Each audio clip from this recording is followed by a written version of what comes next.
আমরা যারা প্রতিনিয়ত গেম খেলে যাচ্ছি তার ভিতরে 100টা মানুষের মধ্যে 70 জন মানুষ প্রায় একটা ভুল প্রতিনিয়ত করে যাচ্ছে। আর যেই ভুলটার মাসুল যে কতটা মারাত্মক হতে পারে সেটা আজকের গল্পটা না জানলে বুঝতেই পারবা না।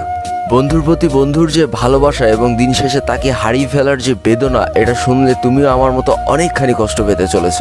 তাই এই ছোট্ট ভুল থেকে ঘটে যাওয়া বড় একটা দুর্ঘটনা যাতে তোমার লাইফেও ঘটে না যায়, তাই আজকের ভিডিওটা সম্পূর্ণ দেখতে থাকো। আর যেই গল্পগুলো মানুষের জীবন থেকে নেওয়া হয় সেখান থেকে অনেক কিছু শেখার থাকে। তো বেশি প্যাক না করে ছোট্ট একটা ইন্ট্রো দিয়ে আজকের ভিডিও শুরু করা যাক।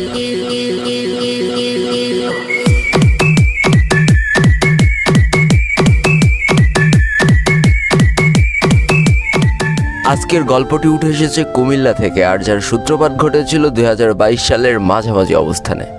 সামান্য এই গেমে করা ছোট্ট একটা ভুলের জন্য যে শুধু একটা পরিবারই শেষ হয়ে গিয়েছিল তা না, বরং সমাপ্তি ঘটেছিল এক অমর বন্ধুত্বের। কি অদ্ভুত একটা ব্যাপার না, গেম থেকে তৈরি হওয়া সম্পর্কটা গেমের জন্যই চিরতরে শেষ হয়ে গেল। মূল বিপত্তি 2022 সালের মাঝামাঝি অবস্থায় ঘটলেও এই জিনিসটার সূত্রপাত হয়েছিল 2018 সাল থেকে। সময়টা ছিল 2018 সাল। দুইজনের বাসা একই এলাকায়, তারা দুইজন একই সাথে স্কুলে যেত, আবার একই সাথে বাসায় ফিরে আসতো। এমনই একটা দিন তারা দুইজন স্কুল শেষ করে যখন বাসার দিকে ফিরছিল, তখন তাদের এলাকায় কয়েকজন পোলাপান মিলে কি জানি একটা করছিল। খুব সম্ভবত তারা বুঝতে পারে যে কোনো গেম হয়তো তারা খেলছিল। কৌতূহলবশত তারা সেদিকে এগিয়ে গেলে দেখতে পারে যে কয়েকজন মানুষ সেখানে বসে ফ্রি ফায়ার খেলছে এবং তাদের ভিতরে একটা আগ্রহ জন্মায়। এবং তারা ওই দিন সিদ্ধান্ত নিয়ে ফেলে যে তারাও আজকে থেকে বাসায় যে এই গেমটা ডাউনলোড করে এই গেমটা খেলা শুরু করবে, আর যেই গেমটা ছিল ফ্রি ফায়ার গেম। তবে এই ফ্রি ফায়ার গেম অনেক মানুষের ভাগ্য পরিবর্তন করে দিলেও এই দুইটা মানুষের যে ভাগ্য কোন দিকে পরিবর্তন করে দেবে সেটা তোমরা কল্পনাও করতে পারছো না। তো যেই কথা সেই কাজ, যেহেতু তারা ছোট ছিল সেহেতু তাদের নিজস্ব কোনো ফোন ছিল না, তবে বাবা মার ফোনে তারা প্রথম এই ফ্রি ফায়ার গেমটা ডাউনলোড করে ফেলে এবং যথারীতি সবাই যেভাবে খেলে তারাও সেভাবে খেলা শুরু করে দেয়। 0 লেভেল থেকে 10 লেভেল, 10 লেভেল থেকে 20 লেভেল, 20 লেভেল থেকে 30 লেভেল। তবে সব থেকে আশ্চর্যের ব্যাপার, তাদের ভিতরের ফ্রেন্ডশিপ যতটা গাঢ় ছিল তার থেকেও কয়েকশো গুণ গাঢ় হয়ে যায় ফ্রি ফায়ার গেমটা খেলার জন্য। তারা স্কুল থেকে এসে যখন ফাঁকা টাইম পেত তারা সবসময় একসাথে এই ফ্রি ফায়ার গেমটা খেলা শুরু করে এবং সব থেকে ভালো ব্যাপার তাদের লেভেলও কিন্তু একসাথে আপ হচ্ছিল। তাদের বন্ধুত্বটা যে কতটা গাঢ় ছিল সেটা বোঝানোর জন্য সেই ছেলেটা আমার কাছে একটা ছোট্ট গল্প করেছিল যে তারা যখন নতুন ইভেন্ট আসতো তখন সেই ইভেন্টগুলো কিভাবে নিত তোমরা জানো? তারা আসলে দুইজন মিলে টাকা জমাতো এবং দুইজনের টাকা এক জায়গায় করে যে কোনো একটা আইডিতে টপ আপ করতো। তো আজকে ধরো একটা নতুন ইভেন্ট এসেছে, এই ইভেন্টটা এক বন্ধু নিয়েছে, তার কয়দিন পরে যখন আরেকটা ইভেন্ট আসতো তখন আবার দুইজনের টাকা এক জায়গায় করে আরেকটা বন্ধু ওই ইভেন্টটা নিত। এই করতে করতে একটা দিকে তাদের বন্ধুত্ব যেমন গাঢ় হচ্ছিল, অপরদিকে তাদের কিন্তু আইডি লেভেল আস্তে আস্তে বাড়ছিল। তো এই করতে করতে 2018 সাল গেল, 19 সাল গেল, 20 সাল গেল, 21 সাল গেল, তারা পা দিল 2022 সালে এসে। আইডির লেভেলও কিন্তু 65 লেভেল আপ হয়ে গিয়েছে। আর সব থেকে মজার ব্যাপার, তাদের দুইজনের আইডি লেভেল একই সাথে সাথে বাড়ছিল, অর্থাৎ দুইজনের আইডির লেভেলই কিন্তু 67 লেভেল ছিল। সব থেকে দুঃখের ব্যাপার ছিল তাদের দুইজনের ডিভাইস কিন্তু সমান ছিল না। একজনের ডিভাইস মোটামুটি ভালো থাকলেও আরেকজনের ডিভাইস কিন্তু দিনকে দিন খারাপ হতেই চলেছিল। কিন্তু তারা যেহেতু এখনো এসএসসি পাস করেনি তাই কোনোভাবেই নতুন ফোনের আবদার করা খুবই বোকামো ফ্যামিলির কাছে। তো কি আর করা যাবে, প্রতিনিয়ত যেমন হাজার হাজার প্লেয়াররা ডিভাইসের কাছে হেরে যাচ্ছে, তেমন দুই বন্ধুর মধ্যে এক বন্ধু আস্তে আস্তে হেরে যেতে শুরু করে ডিভাইসের কাছে। তার ডিভাইসটা আস্তে আস্তে খারাপ হতে থাকে এমন একটা পর্যায়ে যে তার ডিভাইসের ব্যাটারি একেবারেই নষ্ট হয়ে যেতে শুরু করে। অর্থাৎ সারাদিন পরে স্কুল শেষ করে পড়াশোনা শেষ করে যখন রাতে দুই বন্ধু একসাথে গেম খেলতে বসতো তখন এক বন্ধুর ফোনে চার্জ থাকতো না, তখন সে কী করতো, চার্জে লাগায় গেম খেলতো। তারপরেও কি আর করা যাবে, ফোন অত্যাধিক মাত্রায় গরম হয়ে যেত, তারপরেও চার্জে লাগায় খেলতে তো হবেই। এইভাবে বেশ কিছুদিন চলার পরে তাদের বন্ধুত্বের মাঝখানে একটা ফাটল চলে আসে, অর্থাৎ যেই বন্ধুটার ফোন ভালো ছিল সে বিভিন্ন অনলাইনে টুর্নামেন্ট খেলতে শুরু করে। তোমরা জানো বাংলাদেশে প্রচুর টুর্নামেন্টস অ্যাপস আছে, আর যেইখান থেকে সে টুর্নামেন্ট খেলা শুরু করে, আর এটার জন্য সে তার বন্ধুর সাথে খুব বেশি গেম প্লে করার সময় পায় না।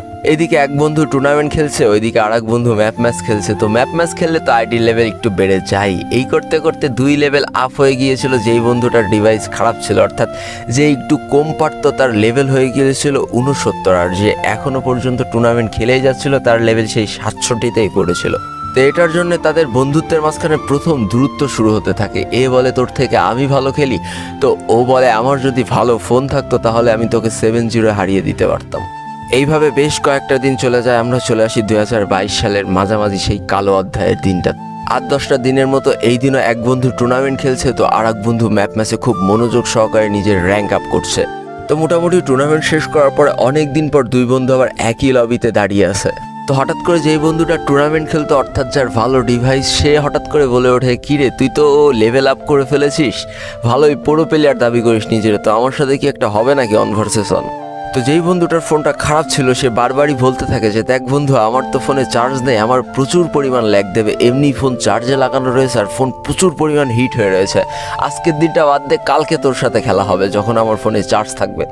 তো যেই বন্ধুটার ফোন ভালো ছিল সে এক প্রকার নাসরবান্দার বিভিন্নভাবে তার বন্ধুকে অপমান করতে থাকে যে তুই কি আমার সাথে খেলতে ভয় পাস, তুই কি আমার সাথে খেলতে চাস না। আর একইভাবে যেই বন্ধুটার ফোন খারাপ ছিল সে বারবার রিকোয়েস্ট করতে থাকে যে কোনোভাবে আজকের দিনটা খেলিস না, আজকের দিনটা আমার ফোন আর চাপ নিতে পারছে না, আমার ফোনে চার্জে লাগানো রয়েছে, কোনোভাবে ফোন একেবারে হিট হয়ে রয়েছে, আমি ফোন দিয়ে কোনোভাবে খেলতে পারবো না তোর সাথে।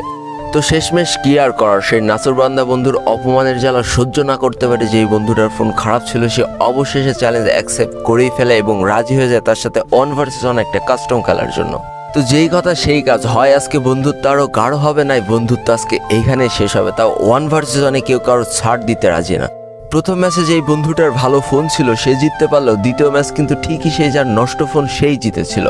আর এই করতে করতে তাদের মধ্যকার স্কোর যখন 3-2 হয়ে যায় তখন যেই বন্ধুটার নষ্ট ফোন ছিল সেই বন্ধুটা হঠাৎ করে দেখা যায় তার ক্যারেক্টার আস্তে করে কম্পিউটার হয়ে গিয়েছে। তো যেই বন্ধুটার ভালো ফোন ছিল সে তো অলরেডি 3-2 এগিয়ে গিয়েছে, সে অলরেডি নিশ্চিত হয়েই গিয়েছে যে তার বন্ধু তার সাথে কোনোভাবেই পারবে না এবং সে হয়তো ভয়তে গেম ছেড়ে চলে গিয়েছে, তাই তার ক্যারেক্টার কম্পিউটার হয়ে গিয়েছে।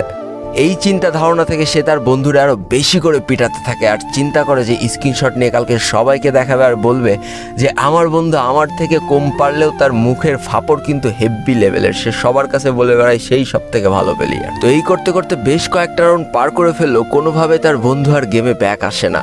এবার তো তার বন্ধু আরও নিশ্চিত হয়ে যায় যে তার বন্ধু হয়তো ভয়তে তল্পা গুটিয়ে পালিয়েছে, তাই সে গেম প্লে শেষ করে সে তার বন্ধুকে ইচ্ছা করে ফোন দেয়। কিন্তু দুঃখজনক বিষয়, বেশ কয়েকবার কল বাজার পরেও তার বন্ধুর কোনো সাড়া শব্দ পাওয়া যায় না। 15-20 মিনিট পর তাকে খেপানোর জন্য আবারও যখন বন্ধু তাকে ফোন দেয় তখন হঠাৎ করে সেই বন্ধুর বাবা ফোনটা রিসিভ করে কাঁদো কাঁদো কণ্ঠে বলে ওঠে যে তার সন্তানের কারেন্ট শর্ট করেছে আর তাকে ডাক্তারখানায় নিয়ে যাওয়া হচ্ছে।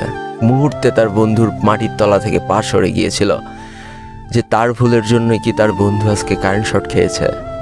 আর শুধু তাই নয়, তার 1 ঘন্টা পরে নিউজ আসে তার বন্ধু আর এই পৃথিবীতে বেঁচে নেই। এই কথাগুলো যখন সেই বন্ধু আমাকে বলছিল তখন তার চোখ দিয়ে অনর্গল একের পর এক পানি পড়ছিল। দেখো, এই ভুলটা আমরা অনেকই করি, অনেকে চার্জে লাগায় গেম প্লে করতে থাকি, দিনের পর দিন গেম প্লে করছি, কিন্তু এইটা একটা বড় চিন্তা করছি না যে কোনোভাবে যদি শর্ট সার্কিট থেকে আমাদের কারেন্ট শর্ট করে তাহলে রাত্রেবেলা বাঁচানোর মতো কেউ থাকবে না। তখন হয়তো পুরো পরিবারটা তোমাকে হারিয়ে শোকে পাথর হয়ে যাবে আর তোমার কোনো একটা বন্ধু এরকম কেঁদে কেঁদে হয়তো আবারও আমার কাছে এসে এই গল্পটা বলবে। একটা কথা বলি, গেমের থেকে জীবনের মূল্য অনেক বেশি। শুধু চার্জে লাগায় গেম খেলে নিজের জীবনটাকে ঝুঁকিপূর্ণ করে কোনো লাভ নেই।